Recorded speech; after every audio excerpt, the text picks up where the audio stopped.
Assalamualaikum Mbak Arafa. Waalaikumsalam, Mbak. Ya, perkenalkan saya Anissa Friati, saya mahasiswa S3 Keperawatan dari Lincoln University College Malaysia.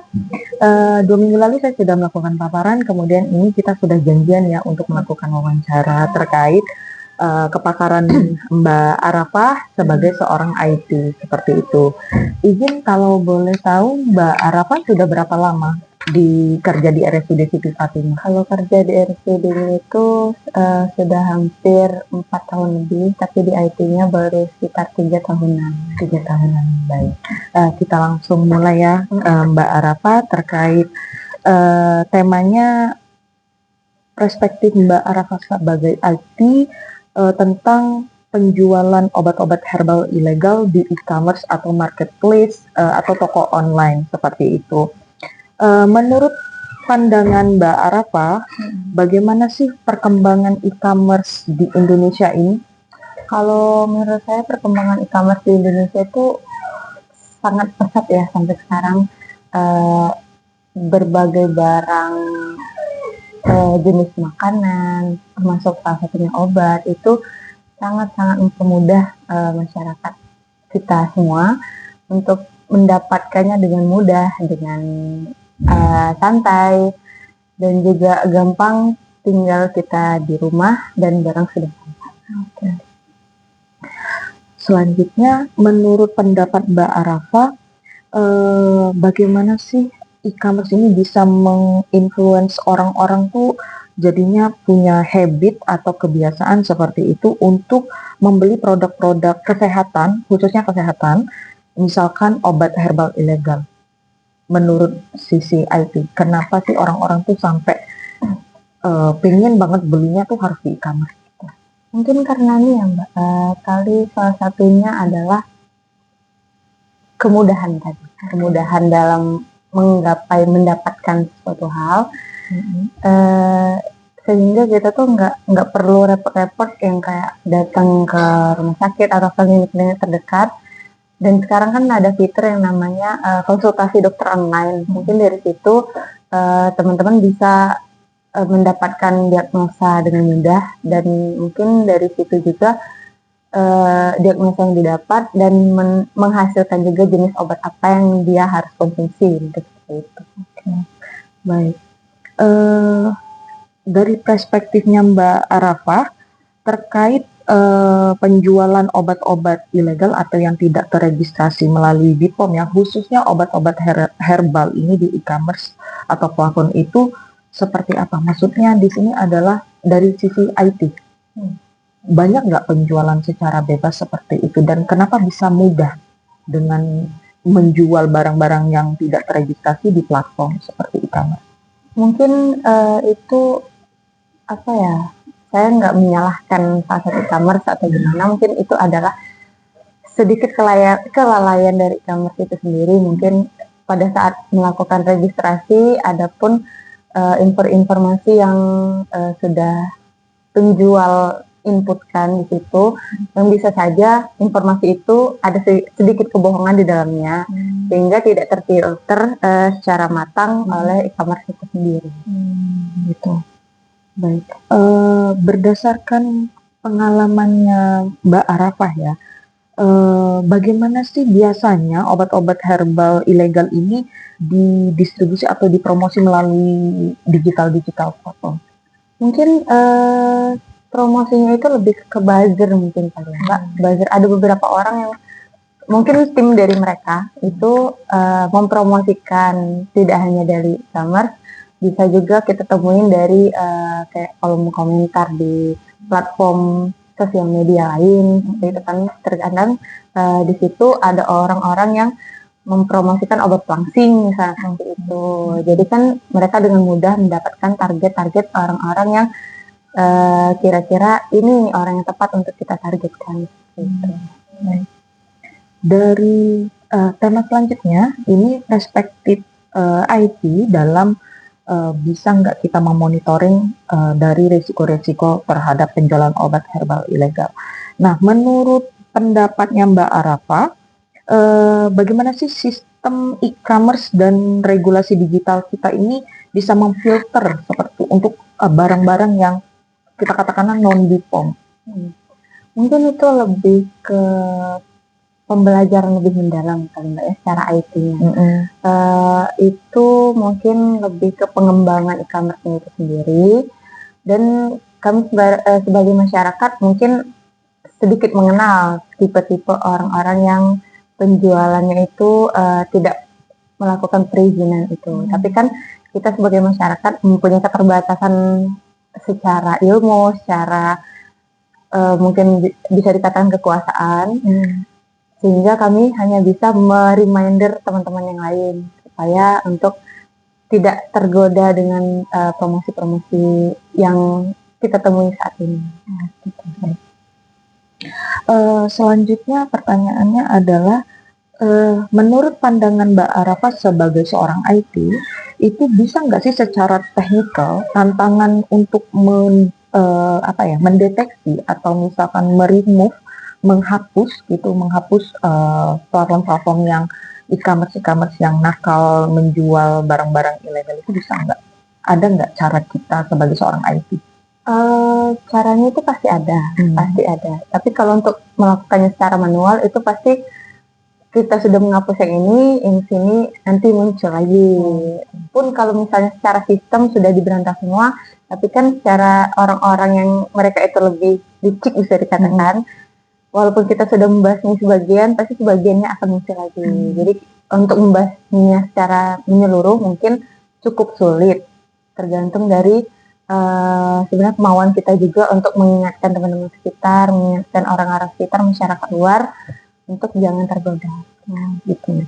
Kalau secara ininya IT-nya bisa, maksudnya kita ada kayak aplikasi tentu yang mungkin Mbak Arafah yang lebih paham, nanti terdetek seperti itu. Mungkin sebenarnya itu sebenarnya bisa saja, balik lagi ke pengembangan e-commerce itu sendiri. Jadi artinya kembali ke pengembangan dari si platformnya, begitu ya. Baik. Pertanyaan selanjutnya, menurut Mbak Arafah, algoritma atau misalkan bisa nggak sistem ini terotomatis melihat atau mengidentifikasi, oh ini akunnya berbahaya, misalkan kayak di media sosial kan ada hate comment itu langsung ke restrict, atau misalkan terhidden seperti itu kan. Nah, bagaimana dengan platform-platform e-commerce? Bisa nggak dari sisi IT itu membuat seperti itu, terdetek, oh ini teridentifying bahwa ini akunnya agak bermasalah seperti itu. Bisa nggak kalau dari perspektif IT? Harusnya seperti itu bisa ya. Kebetulan saya kemarin tuh sempat secara skripsi saya tuh memfilter spam di email. Kebetulan sekali mungkin dari situ, dari pengelompokan spam email itu tuh bisa kita adopsikan ke akun-akun yang teridentifikasi seperti itu, dikelompokkan dan kita difilter lagi. Oke, berarti ada suatu pembelajaran. Di IT itu suatu aplikasi yang bisa memfilter seperti itu. Itu sebenarnya balik lagi ke pengembangannya. Karena itu tuh kan adalah sebuah pembelajaran machine learning gitu. Jadi bisa dikembangkan, bisa diadopsi oleh e-commerce. Baik. Oke. Terus pengalaman dari Mbak Arafah sendiri, bisa nggak sih, ada nggak sih misalkan atau pernah nggak sih kolaborasi antara IT dengan healthcare, tidak hanya ilmu perawat, misalkan dokter atau yang lainnya, tenaga-tenaga kesehatan untuk menurunkan atau mencegah penyebaran dari yang kayak tadi tuh yang obat-obat bukan obat-obat terlarang ya, tapi lebih ke obat unregistered dari BPOM seperti itu. Pernah nggak? Atau misalkan bisa tidak? Kalau secara pribadi saya belum pernah. Kalau pendapat saya harusnya itu bisa. Karena kan dengan kita berkolaborasi, dengan kita memantau juga, seenggaknya kita tuh bisa meminimalisir, mengurangi akun-akun atau penjual-penjual yang teridentifikasi dengan penjualan obat-obat, terutama obat herbal ilegal. Oke, untuk tema selanjutnya, terkait perspektif IT untuk peran dari perawat ya, ini dari ilmu keperawatan untuk memberikan edukasi. Pendapatnya Mbak Arafah, bisa nggak sih kami yang dari perawat ini bisa nggak membuat suatu inovasi kayak gitu, memberikan edukasi melalui sistem digital dari perspektif itu. Tujuannya tadi untuk membuat awareness atau misalkan masyarakat ini menjadi lebih aware terhadap tren dan isu dari obat herbal ilegal. Pendapatnya Mbak Arafah? Pendapat saya mungkin itu memang sebenarnya otaknya itu ada di bagian kesehatan, ya. Bukan cuma dari keperawatan, bisa juga dari teman-teman yang farmasi, dokter dan sebagainya, dan mereka berkolaborasi untuk memberikan edukasi di platform sosial media. Sebenarnya tidak hanya dari tim kesehatan juga, bisa juga informasi tersebut dilakukan posting ulang oleh kami-kami masyarakat yang secara umum kurang tahu perihal itu dan menyebarkannya lagi supaya masyarakat lebih luas tuh lebih mengetahui hal tersebut. Oke. Kalau pendapatnya Mbak Arafah, kalau edukasi melalui digital ini efektif tidak untuk bisa tersampaikan langsung ke masyarakat? Kalau menurut saya karena di sekarang ini kita sudah memasuki zaman digital, itu sangat efektif. Apalagi kan informasi tersebut bukan hanya antara saya dan dia, tapi seluruh lapisan masyarakat di Indonesia. Oke. Menurut perspektif Mbak Arafah, yang dikatakan platform digital yang efektif ini yang seperti apa? Yang bisa diberikan contoh? Mungkin lewat salah satunya story di Instagram, atau juga mungkin sekarang yang agak cepat itu di TikTok ataupun di X, platform di X itu penyebarannya itu cukup cepat dan mungkin ada beberapa caption yang harus atau hashtag yang harus dilampirkan supaya informasi itu menyebar luas. Menurut Mbak Arafah sendiri, kalau seandainya ada website, video, lalu e-modul, bagaimana untuk 3 tipe ini? Untuk sebagai strategi memberikan edukasi ke masyarakat, sudah cukup efektif atau belum? Website, modul, sama video. Video. Mungkin kalau video bisa kita sebar di sosial media. Kalau untuk website, saya rasa cukup efektif. Tapi kan memang ada beberapa orang yang kurang membuka untuk website itu. Mungkin bisa diselipkan di caption pada saat kita posting video tersebut, atau enggak kita bikin kayak pamflet gitu, dan di situ kita kasih kayak website untuk informasi lebih lanjut atau informasi-informasi terkait obat-obatan apa saja yang bisa kita hindarin yang peredarannya secara ilegal gitu, lebih tepatnya gitu. Kalau di sosial media kan lebih tepatnya kita memberi informasi secara singkat. Kalau di website kan kita bisa memberikan informasi secara lebih lengkap. Menurut pendapatnya Mbak Arafah, bisa nggak sih kita bagian IT itu kerjasama dengan perawat misalkan dalam membuat suatu digital health atau misalkan mengembangkan suatu inovasi untuk edukasi ke masyarakat, bisa nggak? Oh, itu mungkin bisa, bukan mungkin sih, harusnya sangat bisa. Apalagi kan tujuan kita tuh ke masyarakat ya, masyarakat yang bisa dikatakan yang kurang aware perihal obat-obat itu sendiri. Jadi untuk kolaborasinya itu harus dilakukan. Baik. Untuk tema selanjutnya terkait digital ethic dan public awareness, pendapat Mbak Arafah sebagai seorang IT, gimana sih melihat tren dan isu masyarakat ya dalam penggunaan sosial media kayak gitu, tanggung jawabnya, moralnya secara sosial gitu terhadap e-commerce atau membatasi gitu e-commerce yang dianggap mereka menjual barang-barang palsu, misalkan obat-obatan palsu atau misalkan obat herbal ilegal. Bagaimana perspektifnya? Kalau menurut saya ya, kita sendiri tuh tidak bisa langsung menjudge orang itu jual barang ilegal atau gimana, kita lebih tepatnya itu ke riset dulu. Riset dulu orang-orang tersebut apakah terindikasi atau tidak. Tapi kalau misalnya sudah banyak orang tersebut melakukan spam, seperti di kolom komentar itu sudah melakukan spam di berbagai postingan, itu sudah jelas tuh mungkin secara jelas dia mungkin menjual obat-obatnya secara ilegal. Sebenarnya dari kita sendiri untuk memfilternya bagaimana, sebelum kita menjudge dia, kita harus filter lagi. Kita harus research dulu. Itu Baik. Kalau pendapat Mbak Arafa sebagai seorang IT, bagaimana sih supaya cara kita untuk mengajarkan lah istilahnya memberikan edukasi ke masyarakat untuk bisa lebih aware atau mampu mengidentifikasi ini platformnya agak bahaya nih, yang jualan agak kurang dipercaya gitu. Bisa nggak dari secara sisi IT, bisa nggak masyarakat itu mampu menilai gitu, critical thinkingnya bisa tahu gitu. Mungkin kalau secara IT pada saat kita cek e-commerce dia atau gimana, website lah bisa dikatakan. Itu paling enggak kita kasih kayak warning sih, warning di awal gitu kan.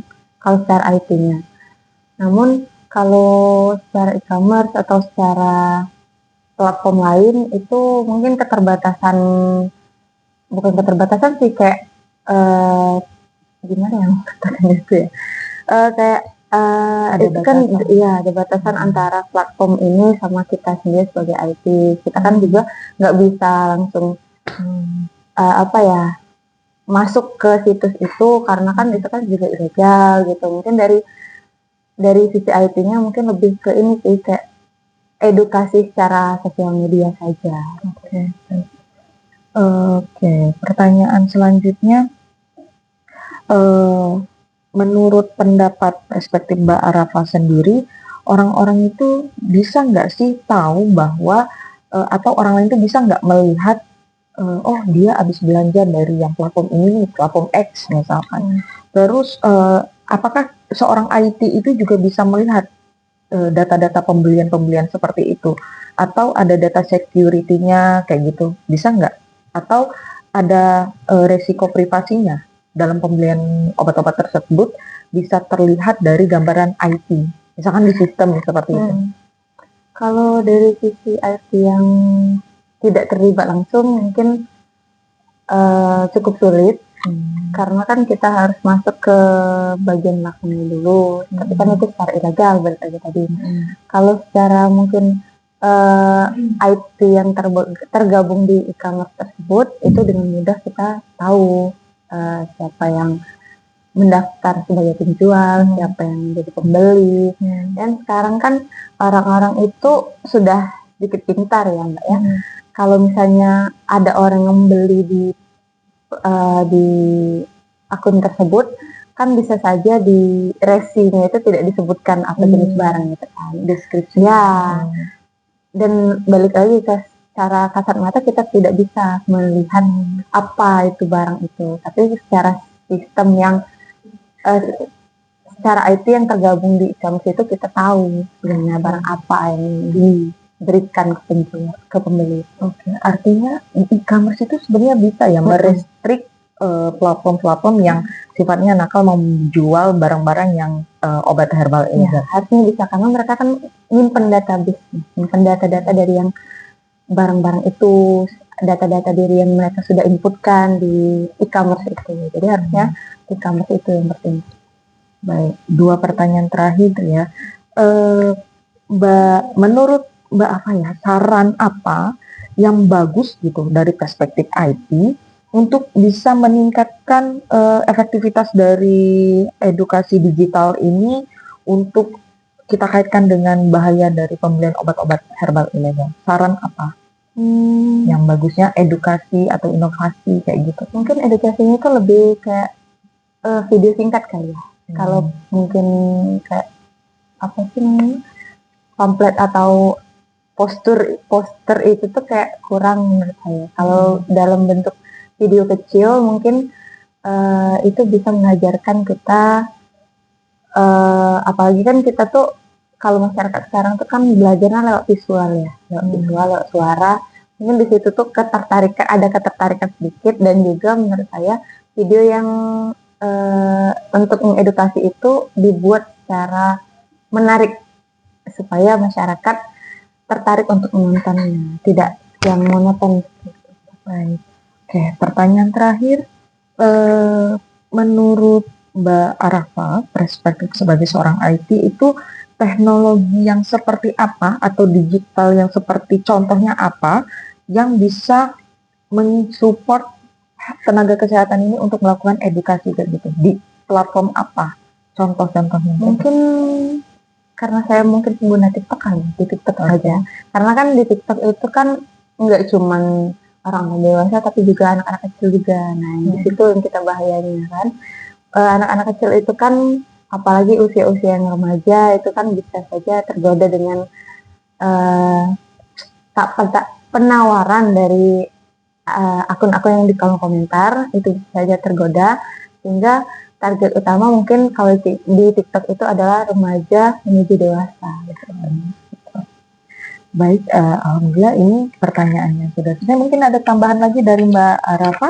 Mungkin buat teman-teman yang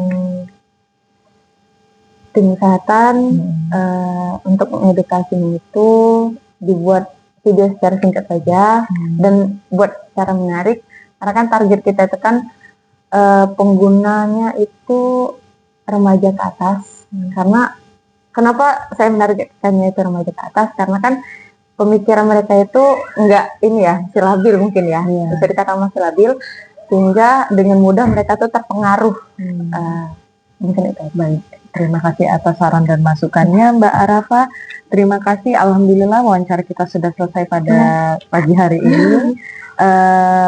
Terima kasih atas masukan dan sarannya. Saya mohon izin pamit. Assalamualaikum warahmatullahi wabarakatuh. Waalaikumsalam warahmatullahi wabarakatuh.